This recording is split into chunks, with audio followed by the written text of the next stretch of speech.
दोस्तों अभी हम करने वाले रेलवे ग्रुप डी एवं एनटीपीसी की परीक्षाओं में पूछे जाने वाले दो महत्वपूर्ण प्रश्नों को।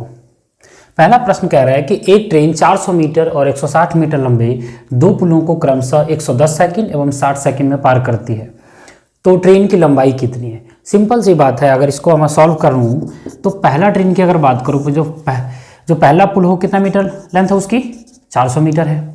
अगर दूसरे पुल की अगर मैं बात करें तो 160 मीटर इसकी लेंथ है, ठीक है। लेकिन पहले पुल को पार करने में कितना टाइम लगता है 110 सेकंड और दूसरे पुल को पार करने में कितना टाइम लगता है उसको 60 सेकंड टाइम लगता है। यहां तक समझ में आ रहा है। और आपको बोल रहा है कि ट्रेन की लंबाई कितनी है, किसकी बात कर रहा है, ट्रेन की लंबाई कितनी है। तो अगर इस टाइप का क्वेश्चन दिया हुआ है तो सबसे पहले समझना आपको कि जब 400 मीटर लेंथ थी किसकी, ट्रेन की, समझ में आ रहा है। एक ट्रेन 400 मीटर 160 मीटर लंबे दो पुलों को क्रमशः, तो 400 मीटर अगर एक पहले पुल का लेंथ था, दूसरे पुल 160 मीटर है, तो एक मतलब तो ये पता चलेगा कि जब पुल को पार कर रहा होगा तो मान लिया कि मैंने पहला पुल ही अगर पार कर रहा है तो 400 मीटर इसकी खुद पुल की लेंथ और खुद की ट्रेन की भी लेंथ जो यहाँ से टी कुछ रहा होगा उसको पार किया होगा, तभी तो इसकी लेंथ होगी कि 400 मीटर इसका और ये फिर इसका। उसी तरीके से सेम यहाँ पे भी 160 मीटर दूसरे पुल को और जो इसकी खुद की लेंथ होगी उसको भी क्रॉस करने में उसको कुछ टाइम लगा होगा। तो यहाँ पे समझना आपको यह है सिर्फ इतना कि हमें क्या करना है कि यहाँ से गैप निकालना है। गैप क्या निकालना है कि देखिए आपको 60 सेकंड लग रहा था जिसमें ये 160 मीटर भी था और इसकी खुद की भी लेंथ थी, और जब ये 110 सेकंड लग रहा है जब इसमें 400 मीटर है और इसकी खुद की लेंथ है, तो खुद की लेंथ दोनों जगह से माइनस कर दो। तो टोटल 400 मीटर में से जब मैंने 160 मीटर माइनस कर दिया तो टोटल कितना डिस्टेंस हो गया 240 मीटर हो गया। इतना समझ में आ रहा है। अब 240 मीटर डिस्टेंस को कितनी देर में कर रहा है, तो अगर देखिए यहाँ पे समझिए कि 160 प्लस ट्रेन की खुद की लंबाई को करने में उसको 60 सेकंड लग रहा है और 400 प्लस टी को करने में उसको लग रहा है 110 सेकंड। तो जब इन दोनों एक में से दूसरे को मैं माइनस कर देता हूँ तो टी तो वैसे ही चला गया था और मैंने अगर 110 में से 60 को कर दिया तो 50 हो गया और ये 140 में से 60 किया तो 240। मतलब पता चल गया कि ये जो रिमेनिंग 240 मीटर था उसको करने में कितना टाइम लग रहा है, उसको 50 सेकंड लग रहे हैं। तो इसका मतलब हमें पता चल गया कि स्पीड की अगर बात करें, अगर हम बात करें किसकी, स्पीड की अगर बात करें तो स्पीड ऑफ ट्रेन की अगर बात करें तो 240/50 मीटर पर सेकेंड हो जाएगा। इतना पता चल गया आपको, मतलब 0 से 0 मतलब 24/5 मीटर पर सेकेंड इसकी स्पीड आ गई है, ठीक है।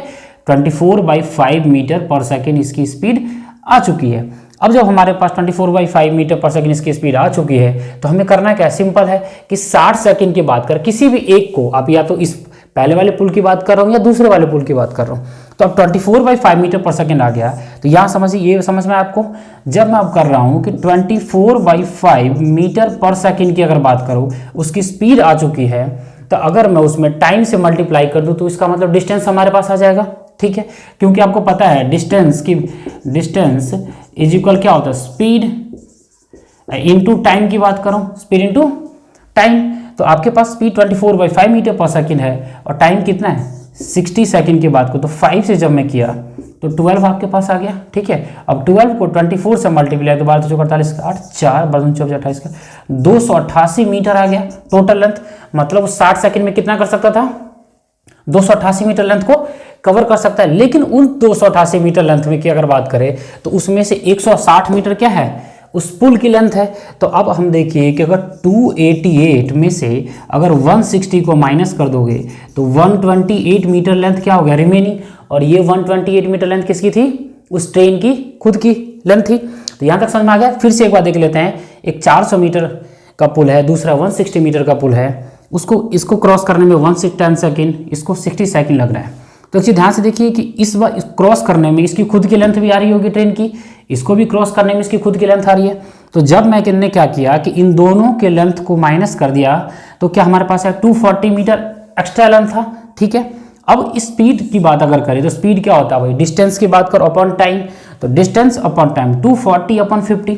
अब आप देखेंगे कि ये 50 कहाँ से आया, तो 50 इसलिए आया क्योंकि पहले की अगर बात करें तो 400 प्लस टी कर रहा था, 400 पुल की लेंथ टी इसका, तो 110 सेकंड में 160 इसकी लेंथ और इसकी लेंथ की बात करें तो आपके पास 60 आ गया था, ठीक है। तो दोनों से अगर मैं ट्रेन की लेंथ माइनस कर देता हूँ तो ट्रेन की लेंथ माइनस कर दूंगा तो कितना आपके पास आ रहा है, यहाँ पे 240 मीटर की बात करो -240 और यहाँ पे -50 आ रहा है, ठीक है। तो माइनस से मैंने हटा दिया, तो आपको पता चल गया 240 मीटर लेंथ की अगर बात करो कितनी देर में कर रहा हूँ, 50 सेकंड में कर रहा है। इसके मतलब आपको स्पीड पता चल चुका है कि 240 मीटर 240/50 इसका क्या हो गया, स्पीड हो गया। अब यहाँ से आपको पता चलेगा स्पीड जब आपके पास आ चुका है तो हमने क्या किया, डिस्टेंस फाइंड किया। तो distance is equal speed into time, 24/5 into 60 तो 288 मीटर। लेकिन 288 मीटर में क्या हुआ, मैंने ये 60 कौन सा लिया था, इस वाले में, मतलब दूसरे केस में जो दूसरे पुल को जब पार कर रहा था 288 मीटर को जब मैंने 160 से माइनस कर दिया तो कितना रिजल्ट आ रहा है, 128 मीटर। और ये इसका मतलब क्या, ट्रेन की खुद की लेंथ है। तो जल्दी से आप इसको नोट डाउन करिए। दोस्तों अब इसका दूसरा प्रश्न कह रहा है कि दो संख्याओं का योग 20 है, मतलब सम ऑफ टू नंबर्स कितना बोल रहा है आपको, 20, और उन संख्याओं के वर्गों का अंतर 80 है, मतलब उनके स्क्वायर्स का जो डिफरेंस है क्या है, 80 है। तो हमने क्या कर लिया, अपने मन से दो नंबर ले लिए। लेकिन पहले सबसे पहले क्वेश्चन देख लेते, तो बड़ी एवं छोटी संख्याओं का रेशियो क्या है, यही पूछ रहा है आपसे। तो अगर इसमें डायरेक्ट अगर करना चाहे तो मैंने पहला नंबर क्या मान लिया, लार्जर नंबर को मैंने क्या मान लिया, लार्जर नंबर को मैंने मान लिया x, और स्मॉलर की अगर बात करें तो स्मॉलर नंबर की अगर बात करें, स्मॉलर नंबर हमारा क्या हो गया, y हो गया। ठीक है, क्वेश्चन क्या कह रहा है, पहले इसको मैं सिंपल मेथड से बता रहा हूँ, फिर डायरेक्ट करते हैं कि अब आपको कह रहे हो दोनों का योग कितना है, 20 है, तो x प्लस वाई की वैल्यू हो गई 20, और दोनों के स्क्वायर का डिफरेंस कितना है, 80। तो इसका मतलब क्या हो गया कि x square minus y square कितना हो जाएगा, 80। अब मैं y square minus x square नहीं कर सकता हूँ, क्योंकि आपको पता है लार्जर नंबर ये है तो इसकी ये पहले आएगा और ये स्मॉलर है तो ये बाद में। तो x square minus y square क्या होगा, a square minus b square. क्यों, हमने भी पढ़ा था, पहले पढ़ा हुआ है ना, a square minus b square क्या होता है, a plus b into a minus b. तो अब आपको पता चल गया x square minus y square क्या होता है, x plus y into x minus y is equal 80। और आपको पता है एक्स प्लस वाई की वैल्यू कितनी है, 20 into x minus y is equal 80। और यहाँ से मैं अगर इसको कट कर दूं तो 4 आ रहा है आपके पास।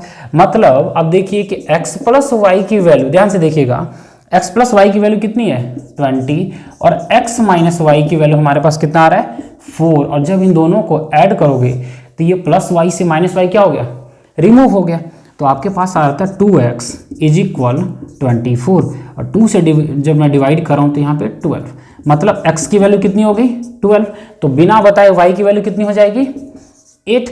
बस यही हमारा क्या था, आंसर था। लेकिन अगर आपको डायरेक्ट करना था तो पहले देखिए यहाँ पे 12 और 8 था। अब इनका रेशियो की अगर बात करें, x इज टू वाई की अगर बात करें, x इज टू वाई, तो 12 इज टू 8, मतलब 4 2 जा 8 एंड 4 3 जा 12, मतलब 3 इज टू 2। और हमारा आंसर क्या है ये।